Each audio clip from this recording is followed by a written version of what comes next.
Hey YouTube, I just wanted to join you guys today and share 3 reasons why I think you should consider leaving your hometown.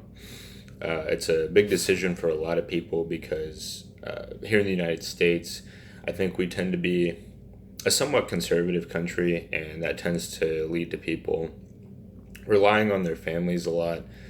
I don't think it's as community oriented as what I've learned about some other countries. And so basically, yeah, I want to go ahead and get into it. The first reason that I think that it's worthwhile to leave your hometown is leaving old relationships behind. A lot of us, when we're coming of age, a lot of us, the main connections we have are people that we grew up around. And I think for some people, these people can be really positive.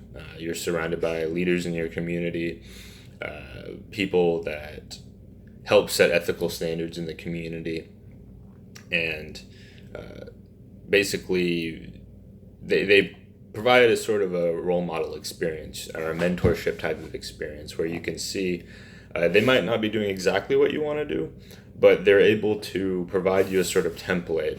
Hey, maybe you should consider studying this in college, so that you could later get into this other industry. But for me, growing up in my community, most of the people that I was exposed to were not positive influences. A lot of the people that I grew up around had drug and alcohol problems.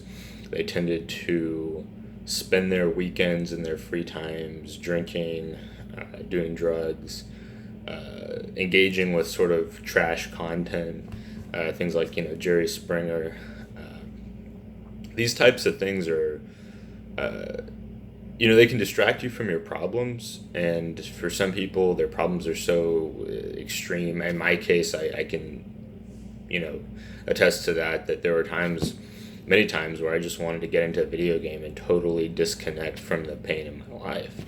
And I recognize that a lot of people are doing the best they know how, but I don't think it's an excuse to go down that path. And I think that when you can recognize who's contributing to and enriching your life and who's not, you may find that a lot of the old relationships in your life, a lot of the longest relationships in your life, can actually be some of the least productive and most harmful.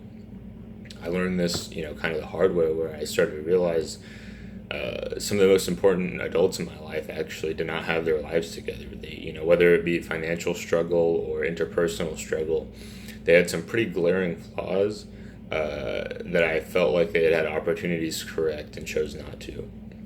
And so when I visited California and I visited Colorado, other states, I started to meet people that placed a higher importance, like I do, on education, personal development, challenging yourself, exploring ideas you don't agree with. That was a big one in my area in Tennessee, is I felt like people were dogmatic, if not about politics, they were dogmatic about religion, or they were dogmatic about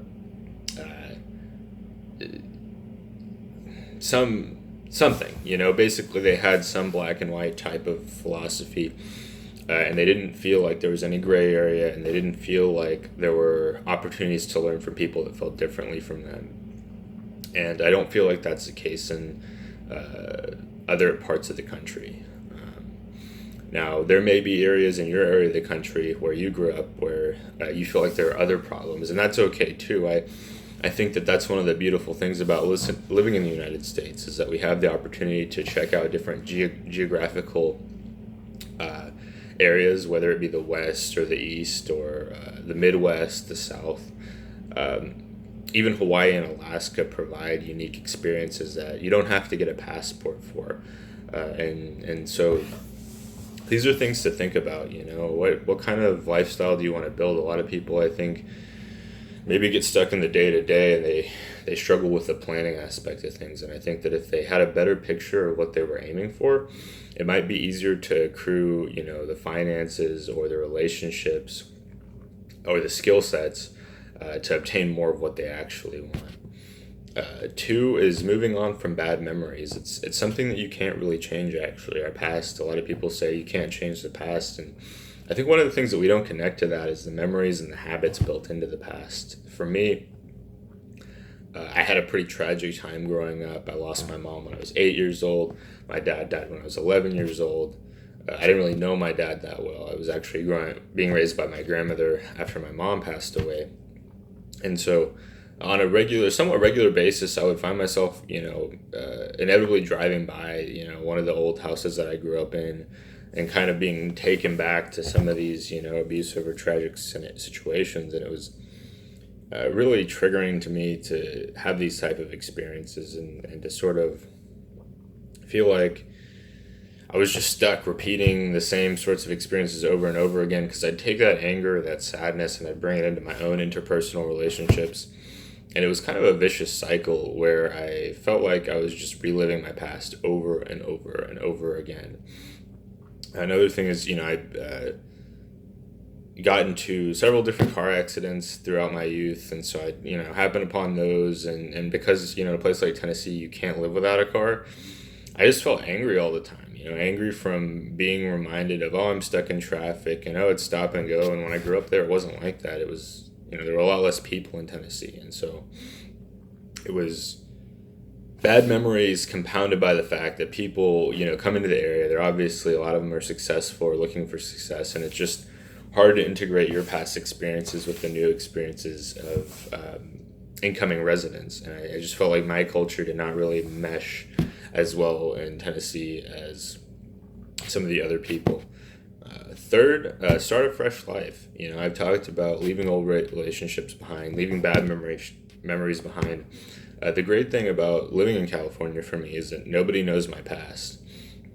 It's an opportunity to contextualize the tragedies I've experienced without people just feeling sorry for me. I can actually be judged based on the merit of my experience rather than, say, the fact that I was arrested for marijuana when I was 18. These types of things sort of stuck with me in Tennessee. I knew that it would always be something that would come up on a background check. It would always be something I needed to explain to employers or people that I wanted to do business with. I'd regularly get, harassed by the police, stopped for no reason every other month. I didn't get a traffic violation until I moved to Colorado, 25, but I used to get pulled over in Tennessee 6, 8, 10 times a year for made up pretend violations. They wouldn't ticket me because they realized that I would probably follow up and go to court and explain and prove my innocence. And that was really repetitive and annoying.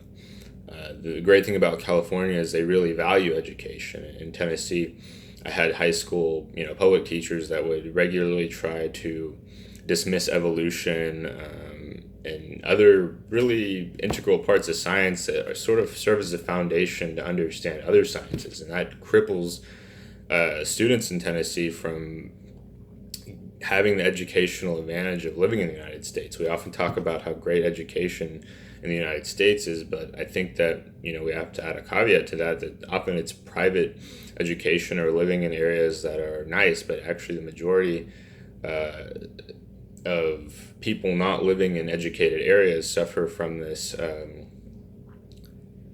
anti-science, anti-intellectual mentality. At my school, it was often the athletics departments that got the majority of the funding. And this is frankly unrealistic for most students. Most students are not going to be star basketball players, football players, MMA fighters, etc. Most of these people are actually going to probably harm their bodies and their basically their physical health for not much return. And so actually it would be a better idea to push a lot of people toward developing a technical skill where they can work with their hands, or developing a career in like finance or computer science. These two things are probably going to be around for a while longer in comparison to, say, just sports in general. Sports will be around, but it's fairly obvious that there's a higher demand for top programmers, web developers, software engineers, machine learning experts than quarterbacks and running backs and other types of ball players. But really just wanted to talk about these 3 reasons why you should leave your hometown. I don't think it's discussed enough. I think there's this sort of divide where the people that want to leave get out as soon as possible, like me, and the people who want to stay, they stay and they make life-changing decisions that, like having children or getting into debt for a large home, that are not easily reversed. And so I think that, if you watch this video, it might give you some tips on how to navigate or what to think about when it comes to leaving your area. I'll do another video talking about reasons you should stay in your hometown, because I don't think that it's for everybody to leave their area. I think that a lot of people could benefit from it, but I also think that there are people that leave their hometown and it negatively impacts their life because they weren't really prepared and they didn't really plan. Anyway, if you like this video, if you like my content, give me a thumbs up, give me a like, hit the subscribe button. I plan to continue to make content like this and mix it up. Some will have editing, some won't. If you have a preference, let me know in the comments. Thank you for watching. I'm Alex Conley. Until next time.